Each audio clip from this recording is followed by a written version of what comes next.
Well, hello, friends. Trisha Goyer here. I'm here with Mary Connealy. I am so excited because today is the release date of her new book, Marshalling Her Heart, which I'm already on chapter 12.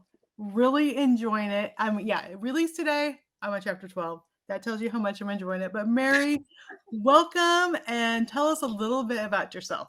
Well, thanks for having me on, Tricia. This is exciting. It's really live. I'll try to behave myself. Um, I write romantic comedy with cowboys. Marshalling Her Heart. You held it up, so I'll hold Mhm. it up to my 75th book. Wow. Yeah. So I don't know. I love writing westerns, and my husband is a Nebraska cattleman, and we kind of live that Western life, I guess. So maybe I bring some authenticity to the books. So So, I love that your husband's a cattleman, so you're not just making up stuff and like, "Well, this sounds sorta right." Right? You know I what happened. think so. My husband knows everything about cows. So there you go. If anybody needs any help, we're the people to ask. But Oh, me, I just kind of like ask questions. I don't know if I know as much, but I think I understand how the rural life goes and how men who work with animals and the land act and think. So I love that. Yeah, I love even so some things that I wouldn't have thought of because 'cause I'm in on chapter 12, some people disappear, and it's in the middle of a busy cattle season. They wouldn't just take off in the middle of cattle season. I'm like, I never would have figured that out as an author. You know what I mean? Because there's different season when it's all hands on deck and people just yeah. can't leave for a while. So it's fun to know those things are based on experience. So I would love to hear, just tell us a little bit about the premise for marshaling her heart. Okay, well, the basic premise of this series and is did you know that Wyoming was the first state in the union to give women the right to vote? I Oh, did not know that. I know. When I read that, this is book one. It is called Forged in Love. Um, when I read that, I just thought it was so strange. Why would Mhm, they have done that? It's just fascinating. And it wasn't just the right to vote, it was women's suffrage. It's mhm. a lot of things. It's a lot of things about inheritance rights and property rights. Women could run for public office and serve on juries.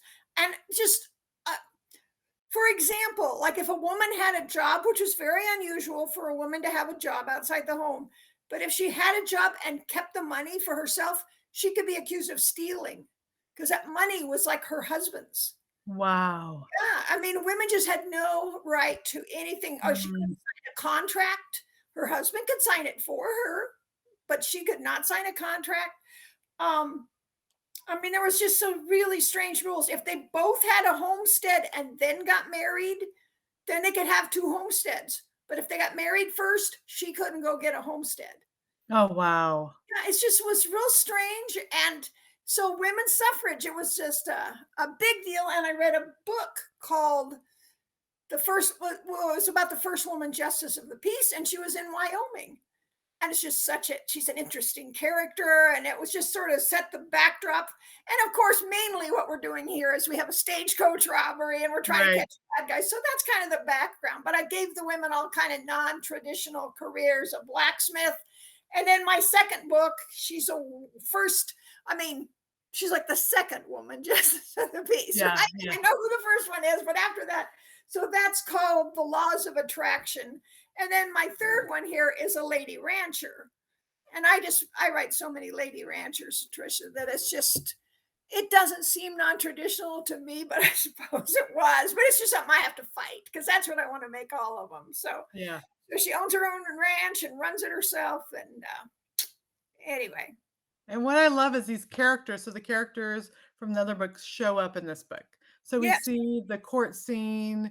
We see, with the one that is the blacksmith. We see the yeah, inheritance rights because the rancher has the ranch. She has the ranch because she inherited from her grandparents. And then we have the stagecoach robbery. There's a lot of doggies that show up. We have 5 dogs, so we're all about the dogs she's got over great here. dogs. I love making animals be a character in themselves, and she's got two great dogs. So yes, and her grandparents left this inheritance to her, but they were very careful about it, so she wouldn't Mhm. get it till she was 18 because they knew her father would take it. So they were real careful how they'd been dead for a while before that inheritance came through because it was all held back till she was old enough to be able to, claim it for herself. So, but in Wyoming, she could then. So, Yeah, and then we have the marshals showing up, what gives you the hint of the title, marshaling yes, her the heart. U.S. Marshals want to use her ranch so as a base of operations. So, yeah, that they were fun to write too. I've had one of those marshals in a next series. I mean, he's a Wyoming marshal, and he shows up to do something, and so I can have this secondary character that I can weave through other series too. So, And I think that's what readers love when they enjoy the characters and then they get to see glimpses of them because they're mentioned because it's the town that you built. And you built the characters and we have a newlywed couple that's arguing all the time. And it's just like these fun, like it feels like it's a full town. It's not just like these two people, this is the situation, but there's interactions within the town and they're walking to town. The dogs are following to town. They're at the and you got to restaurant. be kind Everyone, of yeah. careful how you introduce them because town is so many people. I mean, even Mhm. a small town. So, you try to weave them in and make them three-dimensional in a way people will remember. Was that the school teacher or was that the guy who, so Yeah, so I try not to overdo it at the same time. If you're going to have a guy running the newspaper, you probably better give him a name at some point. So right.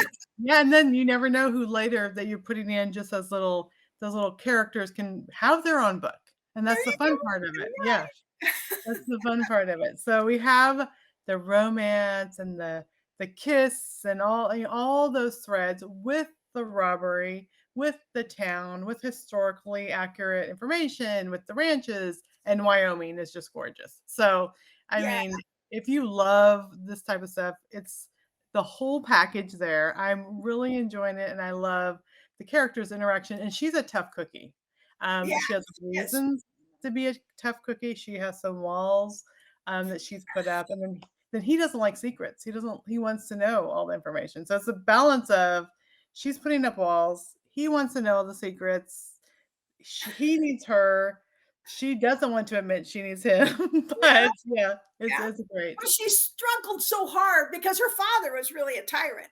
You know, Mhm, she struggled so hard to stand on her own and take care of herself that then to open up and let another guy be in and be a partner to you is it's hard. It's mhm. all her reflexes are to just keep it in charge of everything herself. So she has to work her way through that. So and Yeah. this one and the second one, the laws of attraction, she's the one who's the judge and the justice of the peace, and she was actually a fun character because she's a seamstress and she just wants to sew pretty dresses, Yeah. but there really aren't any women in Wyoming, Right. and the ones that there are sew their own dresses. So she's anyway. She and then she gets into this mess, and they name her to be the justice of the peace.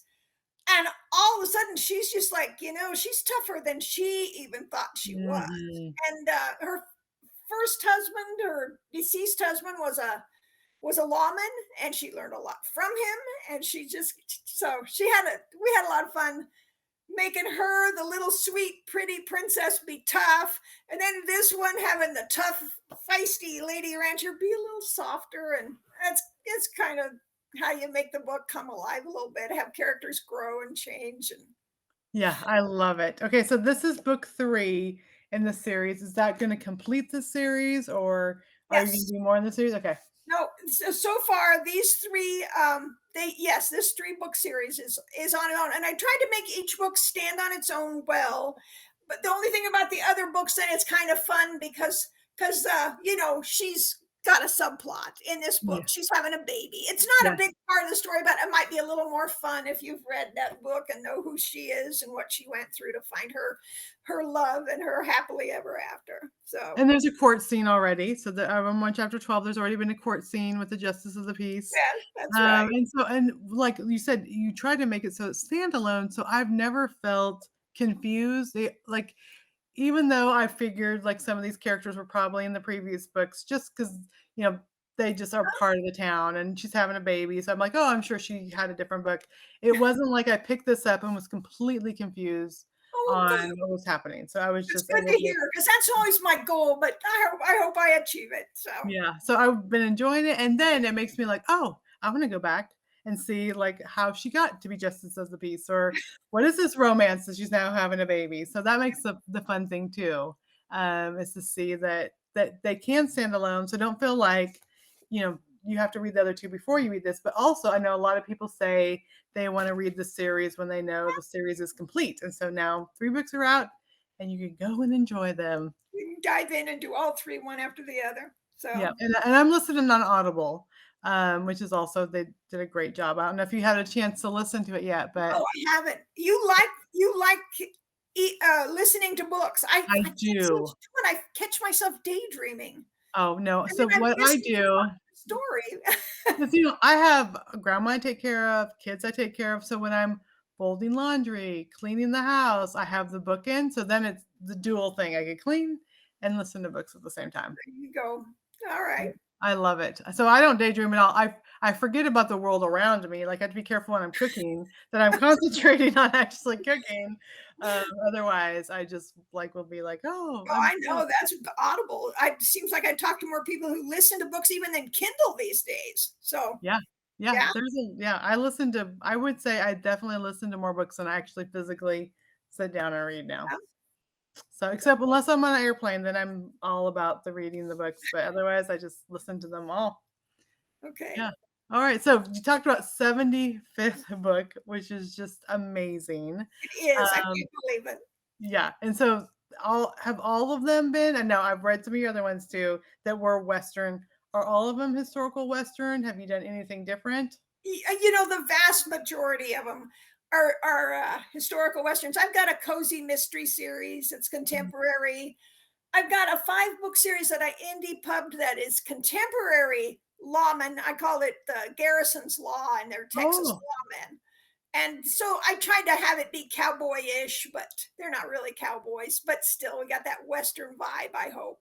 yeah. And oh, I've written a few other things, but mostly this is it. Mostly this is what I do. People seem to like it, and my publisher seems to like it, so I just keep Yeah. doing it. And what I love too is, you always have this touch of humor. This touch of humor, these things that make you smile, even the first interaction. I don't think I've given too much away because it's like the first chapter.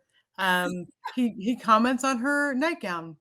Well, that's a lovely nightgown. And then the whole they're like, ah, then they're both horrified because Like, she can I realizes, say that? And she's like, what did he mean by that? And yeah, yeah. she shouldn't have said that, but he did, and now he's got to live with it. Yeah, so it's fun that, there's always those little bits of humor, those little comments, or those little, I don't know, their personalities just come out, which is fun. A fun little read that, just find yourself chuckling because you could totally picture the situation. Or the way, like, I don't know, the way they argue with the kiss. Well, it was like wasn't a really a real kiss because I was just in an emotional moment. Or yeah, you just get caught up in their thoughts. It's fun to see, like, oh yeah, I could totally see someone just, like, trying to justify the kiss instead of realizing that, oh, she really did want to enjoy that kiss. So, those are all fun things, and so it is fun to enjoy a book and just really feel like I'm smiling as I'm walking around listening to it. I'm just smiling along with it. Good. You don't feel like you look silly. No, well, my kids probably think I am, but that's okay. I don't mind. You have to live with that. Yeah, they're used to it all. They're used to me walking around listening to books, and then they come up and I realize, "Oh, they've been saying something to me. I need to pause Oh, this book and listen to wait a what they're minute. saying." Yes, I should listen to them. Yeah. Yeah, okay, so, um, Marshalling Her Heart, we talked about the characters, we talked about the plot, which I don't wanna know anymore because I'm only in chapter 12. We're gonna find out. So I'm about halfway through, and we're gonna find out what's gonna happen. Another thing that I was interesting is that there's multiple points of view. So most books have the heroine and the hero's point of view, but then there's other points of view Yeah. that, like, danger is coming because we have other points of view. So do you love to do that in all your books to have these other points of view? I really do. I've written a few books where, especially when I used to write shorter books, you just have to have two. You got to have Mhm. the hero and the heroine, and that's it. So these longer books, Bethany's good about that. Bethany House, my publisher, they're good about just let me do that if I want to, and so I don't feel restricted to it. I try not to let it get out of hand. I think in Right. this book, Mariah, who has the baby in this book, I let her have a point of view. I don't know if I ever have her husband have a point of view. I don't, not that I've got so far, Well, I but try to not go too wild with it, but yeah, I'd say we have 6 or 7 points of view characters. So yeah, because you have Becky and then her dad's point of views in there. You have other villains' point of views. You have, yeah, so it's fun. And it's not jarring. I just feel like, oh, I could hear this other part of what's really happening. Oh, figure out so whose we, head you're in. yeah, we thought this was we thought this was what this is about. Oh, but this is really what's going on. Or yeah, so it's fun. I've enjoyed it a lot. It's been good. All right, Good. so what are you working on? Because I know there must be multiple things. We have, this series is just finishing up. Do you have other series from Bethany House that they can look forward to? Yes, I have already got the 3rd book in the next series turned in. You Oh, know, good. they work really far ahead. So the next book is I came out of a book I read called The Woman They Could Not Silence.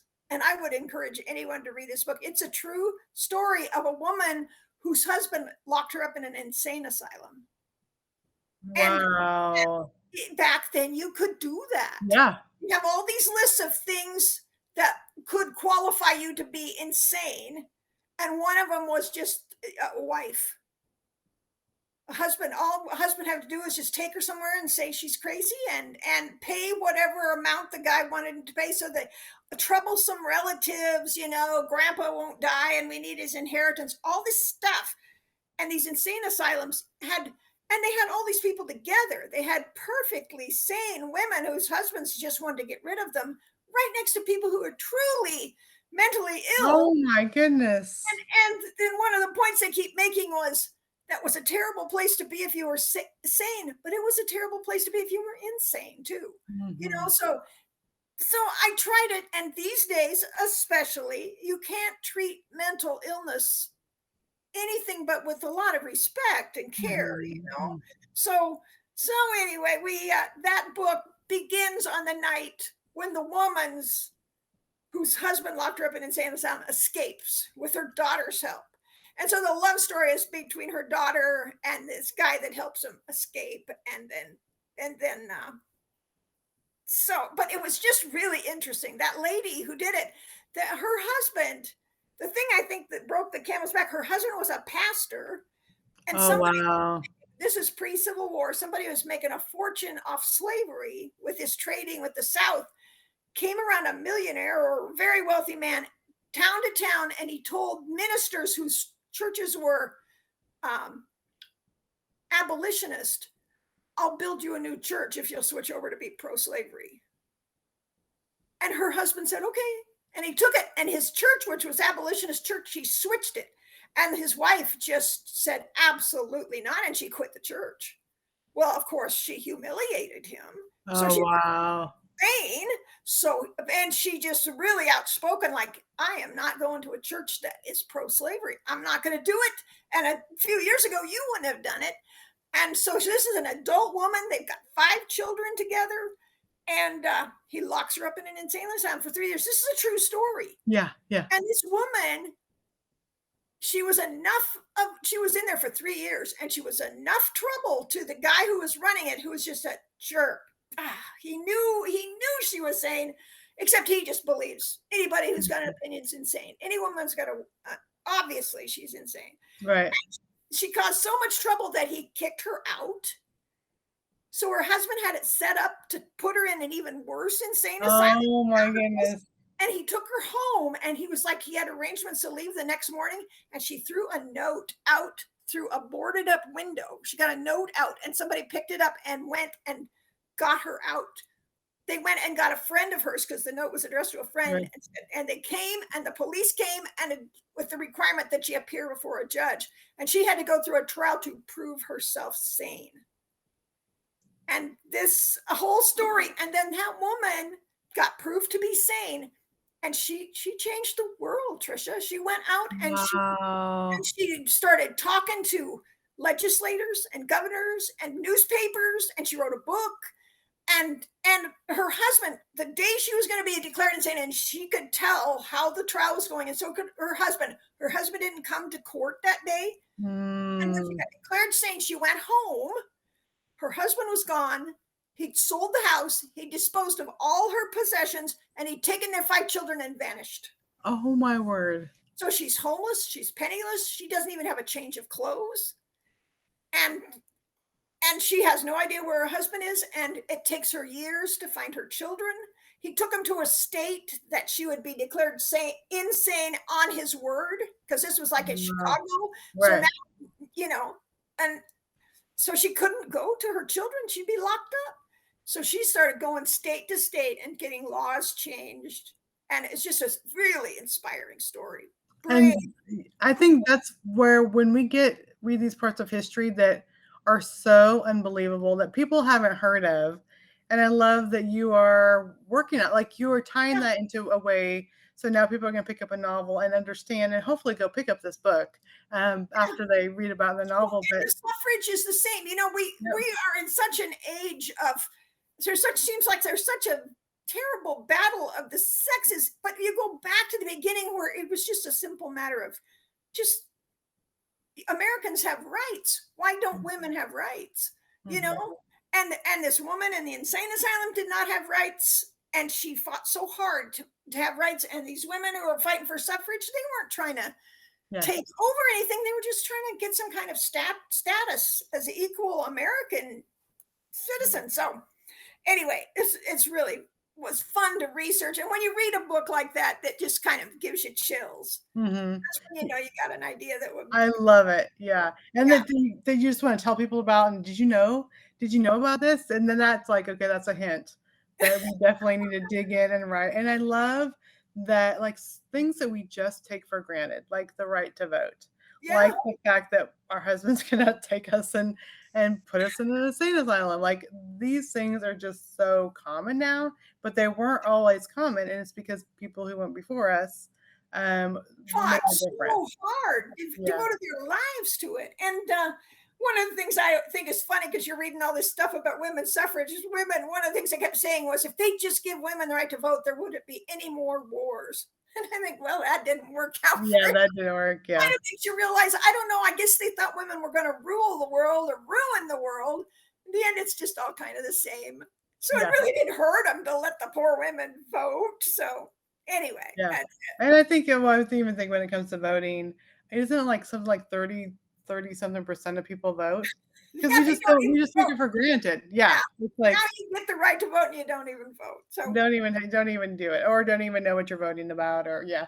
yeah. Anyway, all these things, but I love that we can weave a story around it. And you're because at Yeah. first you're like, how is she gonna come up with a romance out of that I one? know. But And really, then suffrage thing is just kind of background. It's not a Mhm, big part of it. It's just exactly. sort of the backdrop to the story. And mainly it's these low down stagecoach robbers. And Yeah, and so, they are, so yeah. oh, terrible.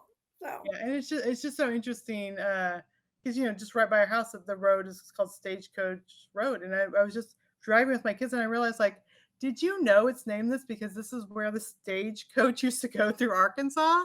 And, I think some of those things, again, we just take it for granted that we know what that's about, and our kids are like, "What? What are you talking about?" Or right by my you know, house is this there's a Civil War house on the trail. road to Omaha. We live an hour or so away from Omaha, and there's this big, beautiful 3-story house. It's just old as it could be. And there's a sign out front of it that says stagecoach. And everybody says it used to be a stagecoach stop. But I Mhm. don't. I always just want to go to the back door and say, "Tell me everything," but Exactly. people actually live there. That would be really rude. Yeah, So I think that's so cool. They probably could find something online, I don't know, that yeah, would talk about that. Yeah, yeah, and I just love that that's just part of our history, and then we don't even like, yeah, and I love that now we can dig into a novel, we can learn about it, and I think that's why I love historical yeah. fiction too. It's just learning about parts of history And that it's not that far mm-mm. gone. I think it's just recently I heard that the last Civil War widow died. Yeah. A woman who was married to a Civil War veteran. I mean, that is just so close in history to us. And, Mhm. we think of this as a long past, but it's not that long It's not. ago. Yeah, yeah, my Wow. grandma lives with us, she's 94, so she was born in 1929. Her parents were immigrants from Mexico, and they lived in a boxcar. Like, they moved from Mexico to California. Her dad worked in a mill, and he turned a boxcar into a little house that had an outhouse. Like, this is my grandma who lives with me, she's still alive. Like, this isn't, like, Isn't that very long ago. Yeah, my grandpa was born in 1918 in Kansas, and we were able to go find the property he was raised on, and the one-room schoolhouse that he went to school in is still there. I mean, it's just a shack. I mean, it's just falling apart, sure? but it's still there, and so you're right, it's not that long ago when We live in a 100-year-old farmhouse that was my husband's grandpa built. And that sounds charming, but it's really just a really old, Yeah. tiny. It's okay. It keeps the rain off our heads. But it was the first house. It was a big deal. The first house anywhere around that had an indoor bathroom. Mm, And at the time, that was just huge. That was yeah, just such a thing to be so proud of. yeah. And now here we are in this little house with the same one stupid bathroom. Yeah, you're like, "Yeah." Come on, Grandpa, spend a little more money. But that wasn't going to happen. So anyway, it's just, 100 years old house, and Grandpa was not, that was his dad that grew up in that house. So anyway, so here we are. I love that. Okay, so we are wrapping up our time. We could talk Oh, all are we you and I, really? like, if you and I got together, we would just We be able just to sit and talk oh, forever. forever, yeah. So I have to ask 2 questions. The first one is, what is a Christian novel that you've enjoyed? Could be recently, it could be in the past, so The one I just finished, Erica Vetch. Do you know who that is? yeah, yeah. For a long time, we were kind of writing the same thing, Western and Prairie and that kind of thing. But she's just recently started writing Regency romance, which Oh, I happen to love Regency romance, which yeah. is so different than what I write, Mhm. all the fancy clothes. That's why I always tell her, you spend so much time describing clothes, and in mine, it's just like they have two dresses. They have their, Right. so I don't even bother to describe them, which is wrong, I'm sure. But anyway, she just wrote, it's called Children of the Shadows. And they're Oh. like Regency, and they're also spies for the crown. Oh, okay. Yeah, it's great. And it's the Okay. third book in a series, and I just love it. And she's been doing it. This is her sixth book, and she's got three more coming. And anyway, I'm just a big fan of that Christian edge, because a lot of Regency romances have kind of gone off the rails. I Mm, mhm. behaved themselves pretty well back then, but maybe not. I don't know. Yeah, yeah. Oh, I love that. Nerds behave themselves fine, and it doesn't even seem hard or wrong. So Yeah. anyway, that's my most recent one, Erica Vetch, Children of the Shadows, and I loved Children it. of the Shadows. All right. Okay, the another question is, where can readers go to connect with you to find out more about your books or newsletter or social media? Tell us all the things. Oh, well, I've got a website, maryconnealy.com. Also, if you would find me on Amazon and follow me, Yeah. the thing when you follow an author on Amazon is you get an email when a new book releases. So that's a way to just have that come straight to your inbox. I've got a newsletter, which you can find through my website. And I'm trying to do you do Instagram? You probably do. You look I like do Facebook more. I Yeah. am just trying to. I had a long talk with somebody at some conference, and they showed me everything, how to do it. And I was all excited about it. And then she walked away and like, click, click. And I'm like, what'd she say? Why can't I make anything post? Oh, I was Yeah. trying though. I'm trying. Yeah. Um, but Facebook, sure. I've got Yeah. an author page and a regular personal page, and I think they're both public, so you don't have to follow me to find them. So Good. Well, thank you. Well, Mary, it's been a joy. Again, the book is Marshalling Her Heart, which I am enjoying. Cannot wait to finish. Find out if these bad guys are going to get caught, which they probably will. we better solve this We crime once better. and Yeah. for all. But thank you for being here today. I really enjoyed it. Yeah, thanks, Trisha. I had a good time.